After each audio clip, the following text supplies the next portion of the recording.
Halo adik-adik, selamat pagi untuk kita semua. Selamat beraktivitas kembali dan selamat kembali. Perkenalkan, nama lengkap saya Maria Bintang Kapung. Saya mahasiswa Universitas Komisi Pendidikan. Oke adik-adik, selamat bertemu kembali dengan saya. Pada pertemuan kali ini kita akan membahas tentang Sumpah Pemuda dalam Bingkai Bhinneka Tunggal Ika. Oke adik-adik, yang pertama kita akan membahas tentang sejarah peristiwa Sumpah Pemuda. Seperti yang kita ketahui bahwa Negara Kesatuan Republik Indonesia lahir karena dipertegas oleh sikap dan komitmen dari para pemuda dan pemudi Indonesia untuk berbangsa satu dan bertanah air satu. Komitmen untuk berbangsa dan bertanah air satu diikrarkan oleh para pemuda dan pemudi Indonesia pada tanggal 28 Oktober tahun 1928.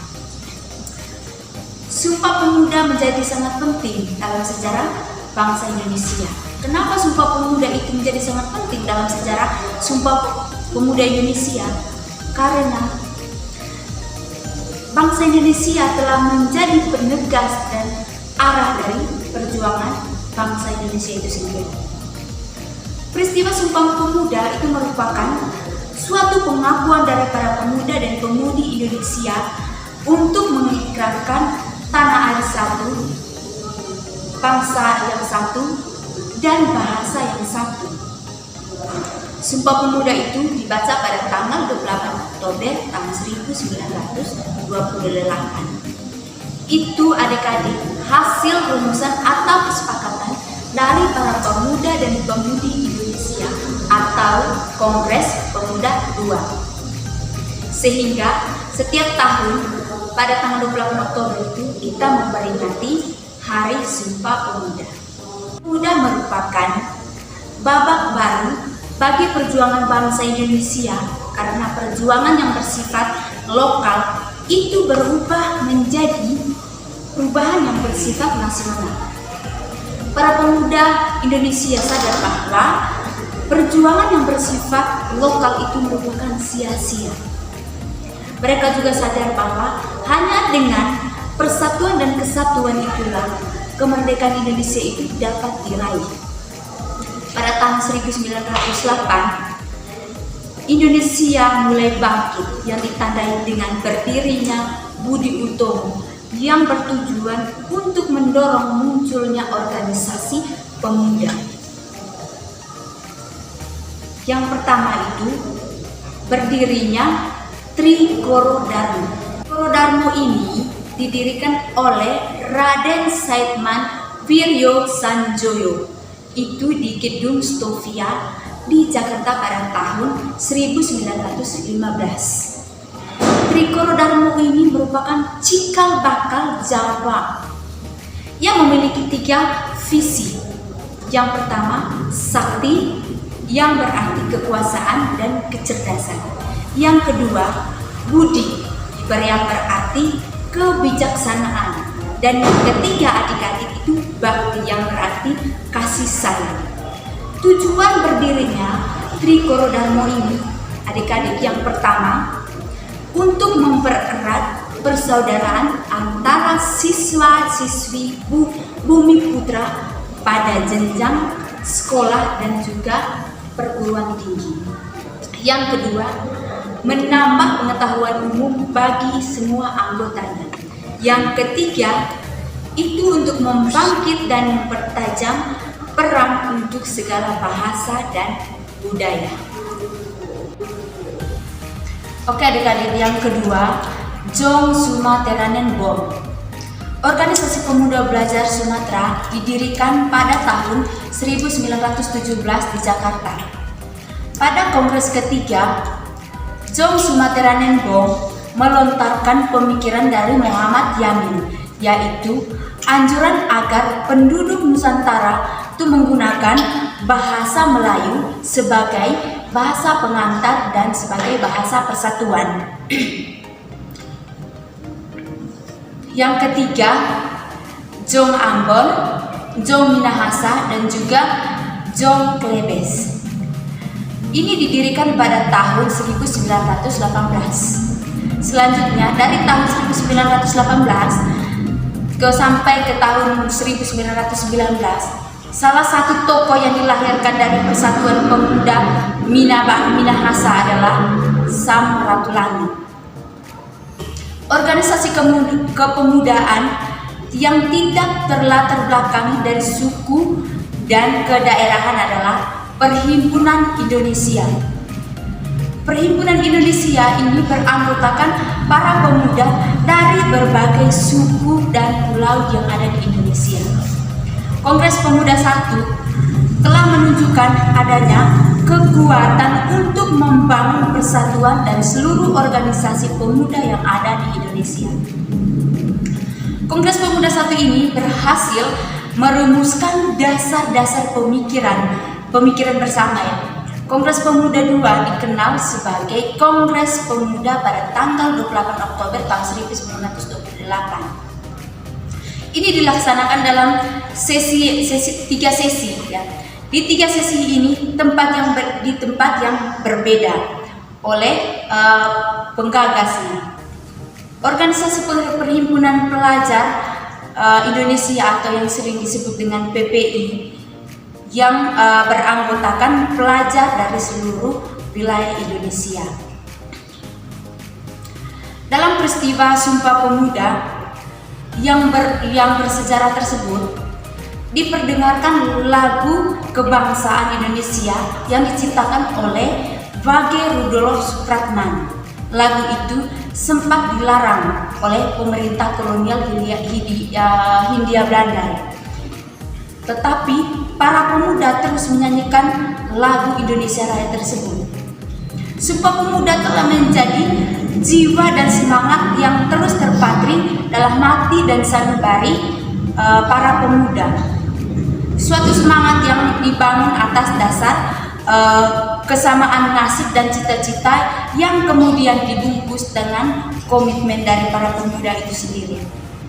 Semangat Sumpah Pemuda mencapai puncaknya itu pada tanggal 17 Agustus tahun 1945, itu ketika Soekarno-Hatta mengatasnamakan kemerdekaan Indonesia dengan memproklamasikan kemerdekaan Indonesia. Kemerdekaan ini memberikan kesempatan bagi bangsa Indonesia untuk mewujudkan masyarakat yang bersatu, berdaulat, adil, dan makmur. Oke adik-adik, yang ketiga kita akan membahas tentang semangat Sumpah Pemuda dapat dijabarkan dalam nilai-nilai yang sebagai berikut. Yang pertama, kami putra dan putri Indonesia mengaku bertumpah darah yang satu tanah air Indonesia. Tanah Indonesia adalah seluruh wilayah Indonesia, baik di daratan maupun juga di laut. Tanah Indonesia sangat indah dan juga kaya. Bangsa lain itu menyebut bahwa tanah Indonesia itu sebagai sambut khatulistiwa ya, sebagai sambut khatulistiwa. Kita bangun kecintaan dan kebanggaan terhadap tanah air Indonesia sekarang ini dengan menjaga lingkungan yang ada di sekitar kita. Yang kedua, kami putra dan putri Indonesia mengaku berbangsa satu bangsa Indonesia.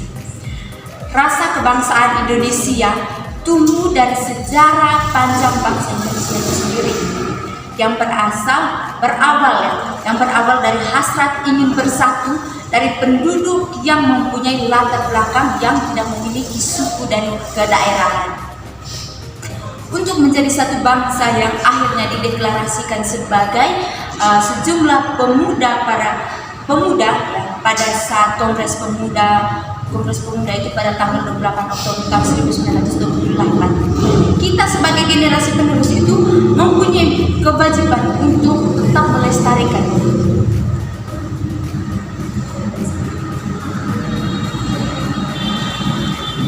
Yang ketiga, ya, kami putra dan putri Indonesia menjunjung tinggi persatuan bahasa Indonesia. Sumpah Pemuda ini menegaskan bahwa bahasa persatuan itu adalah bahasa Indonesia. Bahasa Indonesia ini memiliki peran yang sangat menentukan dalam perkembangan kehidupan bangsa Indonesia. bahasa Indonesia sebagai bahasa persatuan yang telah berfungsi secara efektif sebagai alat komunikasi antara suku, antar daerah, bahkan antar budaya. Bahasa Indonesia tidak hanya digunakan sebagai bahasa resmi dalam penyelenggaraan kehidupan negara dan pemerintah, tetapi juga bahasa Indonesia ini sebagai bahasa pengantar pada jenjang pendidikan. Oke, yang keempat kita akan membahas tentang makna semangat pejuang pemuda dalam perjuangan kemerdekaan Republik Indonesia. Peserta dan panitia dalam Kongres Panitia Pemuda II ini diantara yang pertama itu Soenggono Dejoyo Puspito, yang kedua Joko Marsaid, yang ketiga itu Muhammad Yamin, yang keempat Amir Saifuddin, yang kelima itu Johan Muhammad Taji, yang keenam itu Katza Soenkanas, ya, dan yang kedelapan itu Rohjani Soehaji, ya, itu adalah tokoh dalam panitia Kongres Pemuda II. Oke adik-adik, sekarang kita akan membahas tentang bagaimana makna dari perjuangan pemuda Indonesia. Makin banyaknya organisasi yang bermuncul, ya, seperti Budi Utomo yang mendorong kaum intelektual pada saat itu untuk memberikan gerakan yang senada dan seturut ambil bagian dalam sejarah pergerakan nasional atau PNI, ya, Partai Nasional Indonesia. Oke, yang didirikan pada tahun 1927. PNI ini adik-adik tumbuh dan berkembang itu menjadi salah satu partai politik yang berpengaruh pada saat itu, ya, yang sangat berpengaruh pada saat itu, ya. PNI ini sebagai partai nasional, ya, dia mampu berkembang dengan sangat pesat karena semua golongan dirangkul untuk bergabung dan bersatu dalam partai tersebut. Pada tahun 1929, ya, PNI ini melakukan kongres, ya, dan mencetuskan cita-cita sosialisme dan semangat non-kooperasi. Berita ini pun mulai memicu reaksi dari pemerintah kolonial Belanda, yang mana pemerintah Belanda menangkap para pemimpin PNI, yaitu Insinyur Soekarno, Gatot Mangkupraja, yang ketiga itu Mas Kun, dan yang keempat itu Surya Dinata, ya. Itu mereka para pemimpin kolonial Belanda itu menangkap keempat tokoh tersebut, ya. Keempat tokoh tersebut ini disidangkan di pengadilan di Bandung itu pada tahun 1930. Sejarah mencatat beberapa perjuangan yang berjuang dan meninggal di usia yang sangat muda. Oke adik-adik, dari sejarah Sumpah Pemuda ini dapat kita ambil nilai-nilai persatuan dan kesatuan bangsa dan membutuhkan bahwa ternyata berbagai perbedaan dapat disatukannya.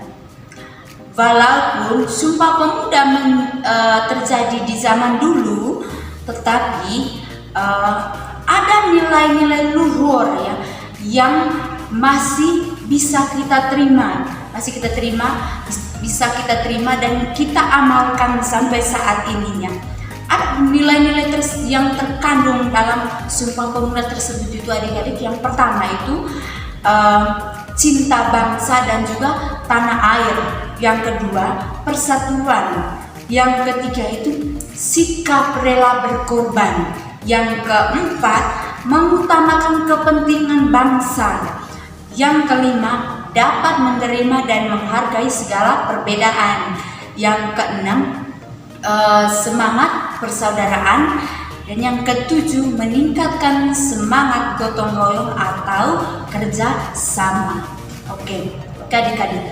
Yang berikut, terjadinya Sumpah Pemuda pada tanggal 28 Oktober tahun 1928 itu sendiri menunjukkan bahwa pemuda Indonesia memiliki hal-hal berikut. Yang pertama ya, maksudnya itu memiliki beberapa tanggung jawab ya. Itu hal yang terjadi pada Sumpah Pemuda ya. Yang pertama ini adik-adik, memiliki potensi. Yang kedua, kita itu memiliki tanggung jawab ya. Yang ketiga, memiliki hak. Habis itu karakter, aktualisasi diri, dan juga kita memiliki cita-cita. Oke adik-adik, itu saja materi yang kita bahas pada pagi hari ini. Semoga apa yang kita bahas pada pagi hari ini dapat bermanfaat untuk adik-adik.